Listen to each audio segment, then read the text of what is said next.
এখানে যে সমস্ত খাদ্যদ্রব্য উৎপাদন করা হয়েছে এই সমস্ত খাদ্যদ্রব্যের বিএসটিআই অনুমোদন নাই এবং আরো বেশ কিছু বিষয় আমরা অসঙ্গতি পেয়েছি এবং সেই অনুযায়ী আমরা ভ্রাম্যমাণ আদালত পরিচালনা করেছি এবং এই প্রতিষ্ঠানের যিনি মালিক বা স্বত্বাধিকারী তাকে আমরা নিরাপদ খাদ্য আইনের ৩৮ ধারায় তাকে ২ লক্ষ টাকা জরিমানা করেছি এবং অনাদায়ে ৩ মাসের বিনাশ্রম কারাদণ্ড দণ্ডিত করেছি।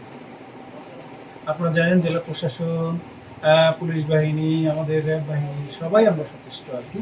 আইন শৃঙ্খলা যেখানেই কোনো অবনতি হবে, যেখানে অপরাধ সংঘটিত হবে, আমরা আমাদের টিম নিয়ে সার্বক্ষণিক তদারকি। কালীগঞ্জে ভেজাল খাদ্যের কারখানায় র্যাবের হানা, ২ লাখ টাকা জরিমানা ও সিলগালা।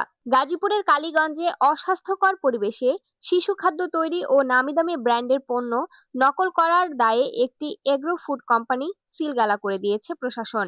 গতকাল রাতে পরিচালিত এই যৌথ অভিযানে ২ লাখ টাকা জরিমানা সহ বিপুল পরিমাণ মালামাল জব্দ করা হয়। বিস্তারিত গাজীপুর কোনাবাড়ি বাসন থেকে ফারুক আহমেদের প্রতিবেদনে।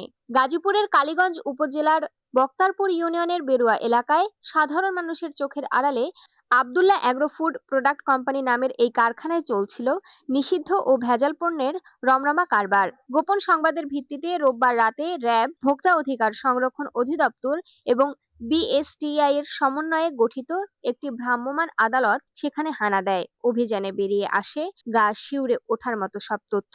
অভিযানে পাওয়া অনিয়ম সমূহ: চরম অস্বাস্থ্যকর পরিবেশ, নোংরা ও জনস্বাস্থ্যের জন্য ঝুঁকিপূর্ণ পরিবেশে তৈরি হচ্ছিল খাদ্যপণ্য, নকল পণ্যের মেলা, নামি দামি বিভিন্ন ব্র্যান্ডের পণ্য অবিকল নকল করে বাজারজাত করার প্রমাণ মেলে, অবৈধ শিশু খাদ্য, কোনো ধরনের অনুমোদন ছাড়াই তৈরি করা হচ্ছিল শিশুদের জন্য সংবেদনশীল খাদ্য সামগ্রী, অনুমোদনহীন সংরক্ষণ, বিএসটিআই এর ছাড়পত্র ছাড়াই বিপুল পরিমাণ পণ্য মজুত করে রাখা হয়েছিল। আমরা এখানে এসেছি, দেখেছি চরম অনিয়ম। অনুমোদনহীন শিশু খাদ্য থেকে শুরু করে নামী ব্র্যান্ডের লোগো ব্যবহার করে তারা নকল পণ্য উৎপাদন করছিল। জনস্বার্থ রক্ষায় কারখানাটি সিলগালা করা হয়েছে।